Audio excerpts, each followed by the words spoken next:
దత్తభక్తుల్లో గర్భంలో ఉండే శిశువుకి భజనలు నేర్పించమని చెప్తూ ఉంటా, హీలింగ్ మ్యూజిక్ పెట్టమని చెప్తూ ఉంటా, స్వామీజీ ఉపన్యాసాలు పెట్టమని చెప్తూ ఉంటా.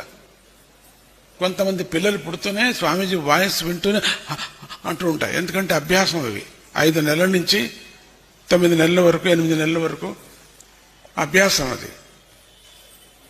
లేకపోతే దొంగతనం, అబద్ధాలు, నువ్వేం చేశావో గర్భంలో ఉండే సమయంలో నీ మొగుడికి నువ్వేం చేశావో, మీ అత్తకు నువ్వేం చేశావో, మీ అక్కకు నువ్వేం చేశావో, అబద్ధాలు, ఏమేమి తిన్నావో ఆ సమయంలో, అవి ఏమి తిన్నావో ఆ పద్ధతి అంతా దానికి వచ్చేస్తుంది.